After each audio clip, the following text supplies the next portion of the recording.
Welcome to the PBC 2020 NBA Draft Remote Film Room.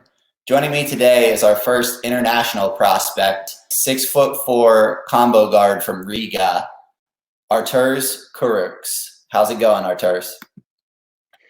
Hey, what's up, everybody?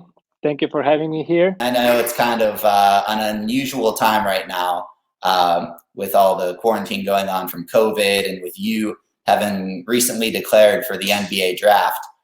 Interesting time to be going through that process as well, and not as much opportunity as there usually would be for you to be, up close and personal with front office decision makers and scouts and be able to kind of up your draft stock during the pre-draft process.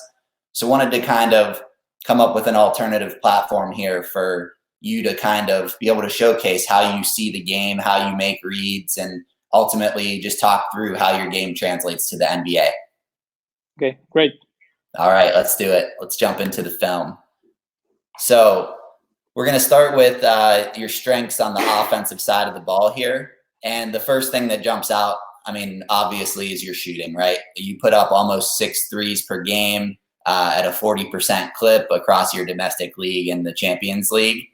And we just want to highlight maybe a little bit of your shot versatility from deep. So we'll start this first clip.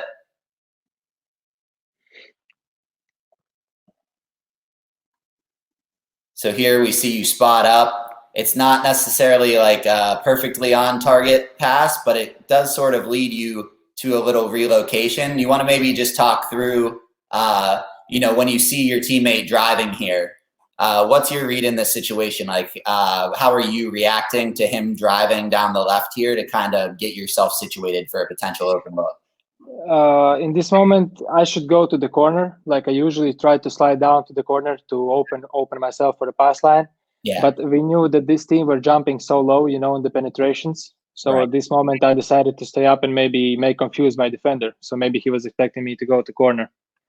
Yeah, and I think that was a really good read by you, right? Because if you would have floated down to the corner here, there's a lot of bodies in the way right there, and he might not have been able to get that pass to you. But you did the exact right thing, just took a slight sidestep here, slight relocation, even step over more to receive the pass. And I like how balanced you are on the catch here and able to get this shot up really quick. Is that something that you work on a lot, is your footwork on relocations along the three-point line and always being balanced? Yeah, actually, in this moment, you can see that I did a hop, like little jump before the shot, to get this the good balance before the shot. Yeah. I think it came naturally, because I see the ball is pretty low, so I need to get some balance, to get the shot off. But usually I try to do 1-2 steps, but in this case, I just went automatically. Yeah, and it's good to have that sort of reactiveness to be able to adjust on the fly and do whatever the situation calls for and be able to get into that clean look no matter what. So that was just really nicely done there. Next, we're going to start a little sideline out of bounds action. And this is a nice set from your coach here to get you this open look to begin with. But want to highlight how you do a nice job of shooting off movement, right? So maybe you can run me through like what the X's and O's are of this specific play and maybe talk through how you got into this open, fluid, off movement three. So the idea of this play is I'm running around to show that I want to cut the backdoor for a layup.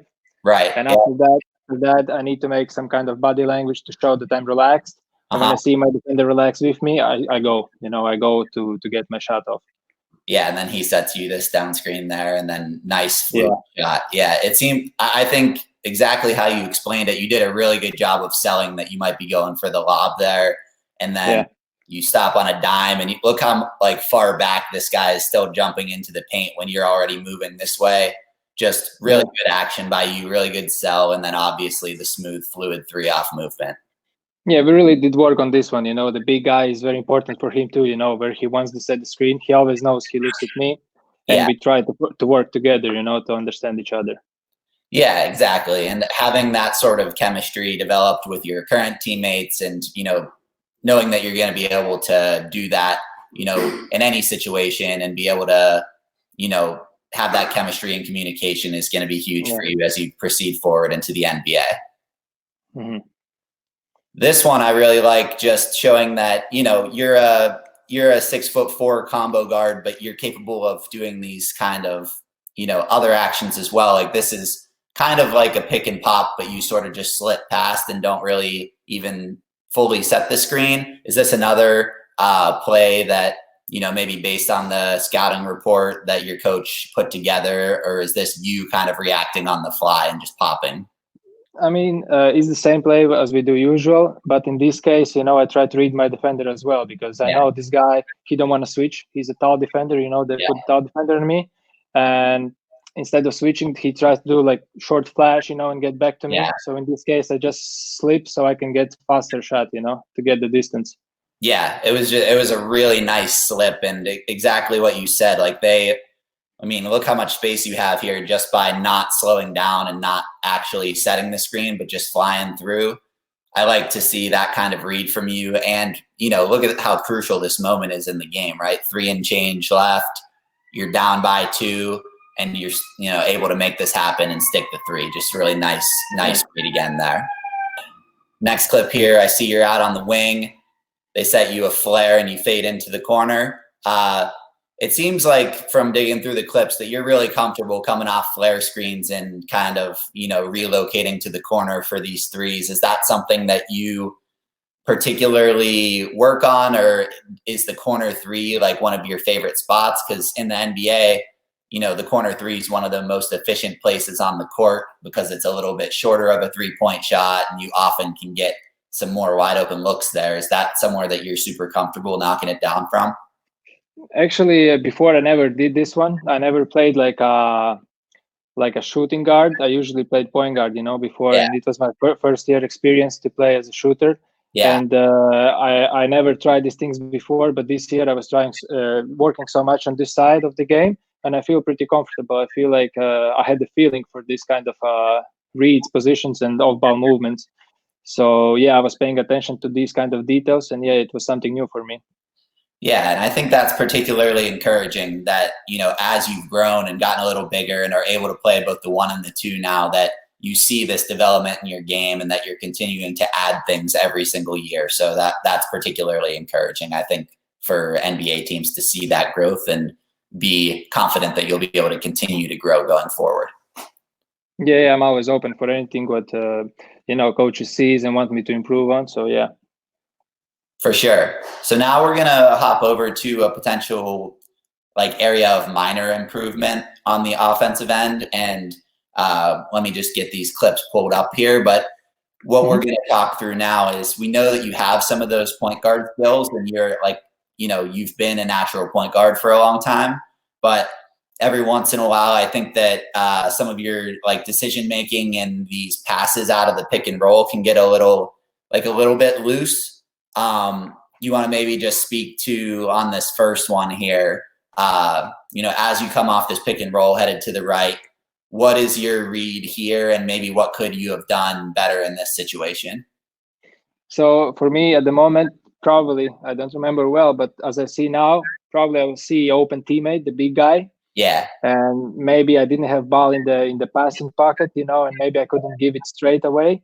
So I stopped, I took the dribble, and tried to find the other way to pass him, But this year, for sure, it was one of the most important things, decision making on pick and rolls, and then in traffic. That could be like my weak side, I got to be more patient. So I think in this case, maybe I could take my defender on my back, read a little more, get some time, and then make a good decision, Yeah. So yeah, exactly. Maybe you make that first pass, but then once it's not there and you slow down, just pull it back out, reset. You still have 10 seconds. That's still a decent amount of time to get another look there, right? I think I have to, this year I had a few problems when I take my dribble, I think I gotta keep my dribble alive, so I have more options to do. Yeah, and you have a good handle, so just keeping it alive, you'll still be in a good situation to make something happen, right? Yeah. And here's another pick and roll here where you just get a little off balance, drive into the hoop and try to kick it out to this guy in the corner, and he easily jumps the passing lane. Again, not like a major problematic thing, but just getting a little more comfortable and not rushing yourself or maybe premeditating what you're going to do in these situations. Because we know you're very capable, but just, being a little bit more like careful in those reads and a little, just making a few better decisions. But I feel confident that, given your level of skill and, how knowledgeable you are about the game, that you'll be able to clean that up going forward. Yeah, definitely. I feel like I was working a lot this year on this side, and I felt like in the end of the year, I felt like the game got slower. I watched so much film, and it's always great every year to find your weak sides, to work on. I'm always excited about that. I try to find new problems to solve them, So I think it was one of the most important things I gotta improve on, and I will still keep going. Can you maybe speak a little more to your film study and how you've been able to turn that into tangible improvements in your game? Yeah, I always watch the films of my games, and before I got this year to Riga, I was watching it like straight just about me and just about my mistakes of the game. But when I got to talk to Coach Gailitis, he showed me like another world, like details what I never could thought about, Yeah. And it helped me so much. It started to get more exciting for me. I could even watch twice, the game, like the game day. After that, I could watch twice the film, and all the time find some new things. So it's more like a overall view right now. I'm not watching just about me; it's just about the team. The motion, what we're doing, what we could play different in that moment. So I think it helps me a lot. Like I'm saying, like the game starts to get slower. You have the same situations next games, and you know how to execute in this moment. Yeah, that's great stuff, man. And I mean, ultimately, when you get to the NBA, the film study separates young players, right? The ones that are the ones who take that the most seriously and are willing to like put in that extra time and effort to dig into the film and, dig out those scouting tendencies of the other team or understand what they're going to do off ball. Like that's what separates the young players, and knowing that you particularly care about that and have been growing in that area, I think is going to be huge. Yeah. Now we're going to move over to your defensive strengths. So you'll see here you're a really pesky on-ball defender, right? Like this possession is pretty ridiculous. So he's trying to ISO you out top. You try to get your hand in there and poke it out. You see there's 3 seconds left, right? So maybe you can run me through what you're thinking here, because you must know when he pulls this back, right? Like they're stuck. He catches this with 5. So when your guy catches it with 5 seconds on the clock, what's your mentality? Like what are you doing to approach this situation and ensure that he gets off a tough look or no look at all? Yeah, as you said, I feel pretty comfortable on ball defense. And in these kind of moments, I love to defend, in these last seconds, and to play around with my opponent. Usually they say the guy who have the ball, he have the priorities. But in this case, I try to break his rhythm. Because when you get the rhythm, you can take off any shot. It's a high confidence shot. It's the last seconds. No responsibility shot. So you feel confident. So in this case, I just try to break his rhythm, faking him, and as you said, like I get my legs body in front of him, because of the legs, and that's it. Yeah, you do an awesome job of like stunting out, getting back here, cutting him off, and then when he tries to pull it back for the step back, really good high hand contest there. Just excellent last second clutch defense there on that possession. Just really encouraging to see you be able to lock in like that. This next one here, you're matched out on this guy in the corner. He thinks he has the size mismatch on you. Is this something that, as you've transitioned, like you said, from playing a lot of one to playing out on the wing, that every once in a while you've gotten matched up with guys with a perceived size mismatch and you've had to kind of learn this year to battle against some physicality? I mean, it depends, I'm pretty strong in my legs. So if it's far away from basket, I can get low, it's hard for the guys to push me in. Yeah. But if it's close to basket, of course, size advantage is it's a huge for the opponent. But so I try, to be strong as far as possible from the basket and not bring him too close.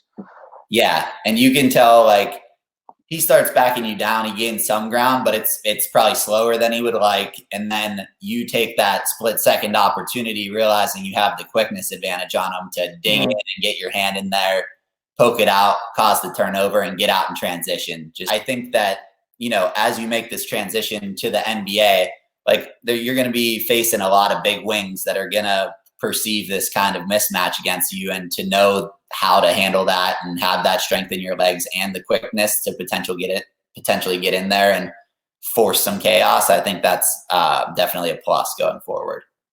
Yeah, I'm saying, like, I understand what you want to say, and and besides of that, it's the same, like playing with the rhythm of the player. When I see he starts to feel comfortable, maybe sometimes I give him a softer protection, so he feels like he's stronger than me. He goes for another hard push, and you can use your quickness, as you said, and to steal the ball. Yeah, exactly. So great awareness of your matchup and understanding of the situation there. You do a really nice job in this situation of, they swing it around, and you initially kind of help out on the driver here, right? Like he starts trying to drive middle. Mm-hmm. Let this swing back around again. So he starts trying to drive middle, and you do a nice job of pinching in here for a second, but then also like jumping back out and being able to steal the pass. Does this come back to what you were saying about like studying the film and seeing like the entirety of what's going on and the movement, and kind of knowing where to be when you're one pass away, and how you can kind of, be Definitely two guys at the same time? Definitely, it's more right now. I'm not watching just my film. I need to see my opponents. So I scout my opponents. I know this guy is a shooter. The guy who I'm guarding, he's a big four. Big three. Yeah. And he never makes backdoor, so I can make one step in front, and go in the passing line, knowing the guy won't do the backdoor. So it's the same thing, like knowing your players. Exactly. That's huge, and that minimizes your risk when you take these chances, right? Like you knew in that situation that he wasn't going to do some certain action. He wasn't going to cut back on you. He was going to stay out there, so you can cheat it a little bit. So in just a normal situation, maybe you would slide in a little bit more and cut off that driver more, or you might do this, that, or the other thing. But knowing personnel, knowing scouting, you read that exactly perfectly and force the turnover, get an easy bucket the other way. Maybe this is another situation where you felt confident in like taking a risk on this guy. Once you were harassing him coming up the court, he kind of tries to turn around to protect the ball. You want to maybe just talk through, right, when he turns around like this, what your thought process is? Yeah, because it's, as you see, it's the third quarter. I remember this game. I was pressing him whole game long. I usually don't try to gamble too much. Just to try to be in front to make to gain some time. But as I saw, he starts to get passive. He starts to get scared of me. He starts to step away. So I understood I gotta attack him. And I already read his style of the dribble, so I felt like I could get it. Yeah, exactly. Like reading the loose dribble, seeing that he's like, already bothered by your pressure and trying to survey the situation to get rid of the ball. Just nice job of taking that opportunity to get back there and poke it out. And I like that you did a nice job of, in these situations, a lot of time when you get the reach around steal, it goes flying out of bounds, but you angled it enough that your teammate was able to get to it, and you were able to get out there and transition, get an easy bucket afterwards too. Just nice defensive play there. Yeah, that's one of my favorite things, open court game. And if you get the open easy layup, it's the best what can kill the opponent's mentality as well, Yeah, for sure. Punishing them both by being a pest on defense, causing their point guard, you just want to make his life not easy, right? Because they can get into a swing of things. They can get into their sets if you play off too much. And I've noticed in all these clips we were digging through, you do a really nice job of like getting up in people's grills and pestering them while still like maintaining defensive principles and not taking too many risks. Yeah, that's it. It's in the end, it's just little things, they're accumulating during the game. You take little confidence there, little there, and in the end, these little things, they pay off, in the important moments of the game. Yeah, absolutely. Now we're going to jump over to the last segment here, and it's just some minor potential improvement areas on defense. Mm-hmm. So mostly what we're highlighting here is just fighting over ball screens, right? Like, so we talked about how you're a really pesky on-ball defender at the point of attack, but I think every once in a while you can get caught up in these ball screens from the bigs. And it might be a combination of things. It might be like a communication thing, right? Like with you and your big whose man is setting the screen, or a decision to go over or under, depending on the situation. But every once in a while, just get a little bit caught up on these, and your guy ends up getting an easy look. So do you want to maybe, we can just let these all run through real quick, but do you want to maybe speak to how you might be able to improve in fighting around ball screens and helping close off these attack opportunities? Yeah, for sure. I need to be closer to get around the screen. I'm too far, so I see that I'm one step late. Because if I'm too far, I see screen coming. I need to make one step outside and then another inside to follow my guy. And it usually happens, when the player makes a attack move, and then he gets back, to separate, to get this separation.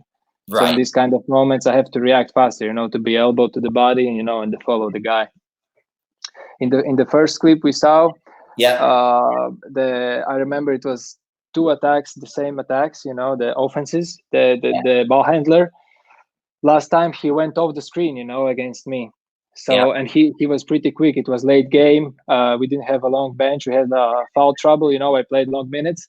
And he beat me once to the weak side. So I decided to step down, So, and then you see the pick and roll is coming, and it's already too late, to get next to him to follow. Yeah. And like, this isn't even totally on you, right? Like, in this situation, when there's all this help side here, maybe your big can hedge out for another half second or two till you recover, right? Like there's a lot of nuances to all of this. So it's not just you not getting around screens, but just want to make sure you're in sync with, whatever teammates you're playing with, to make sure that these coverages are like buttoned up and that you're able to, prevent these types of open looks, right? For sure, yeah. He did the short flash, and as soon as I see I get stuck, I usually call switch, and he heard that in that game. But it's a milliseconds, to react, and not everybody can do that, So that's the team, man. You have to help each other, Sometimes it doesn't work, sometimes it does, But we gotta hide the mistakes, we have in defense.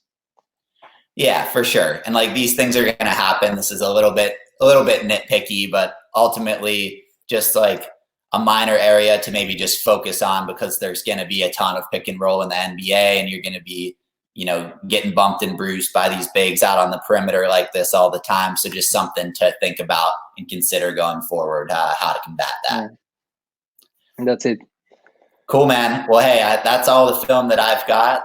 Really enjoyed running through all of that with you and kind of hearing your perspective on everything. Seems like you have a really good understanding of the game and willingness to continue to put in the extra time to continue to learn the game and grow and develop. So I think that's definitely encouraging for any NBA teams out there that would be considering adding you to their roster. But before we wrap up here, just want to give you the stage to put in your own words. Who is Arturs Kurucs? And if an NBA team were to bring you into their organization, what can they expect from you, both on and off the court? Okay, first of all, I want to say thank you as well, for this experience. I really like that, appreciate that. And about me, I would just say I'm the guy who can surprise with the hard work, during the years. I would definitely say I'm a winner. I'm very flexible, being in the team and doing the team needs, to win. Yeah. I really like problems and mistakes off the court and on the court. I like to solve them. I think that's the idea of the life, of the basketball, and of everything. So I'm really hard worker. If I get to something, I will not sleep days and nights if it's needable, to finish the things I need to do. So I would just describe myself as a warrior, hard worker, and a flexible guy for the teams. Yeah, I think that's what teams are looking for, right? Someone with a good attitude, that's adaptable, that's, willing to keep going and keep grinding until they figure it out, right? And so, I'm excited to see what's to come for you. I think you're a really intriguing prospect and going to be definitely following along with your progress over your career. And as this pre-draft process plays out, I'll be rooting for you, man. So, stay safe over there in Latvia, and best of luck going forward. Same to you. Thank you so much.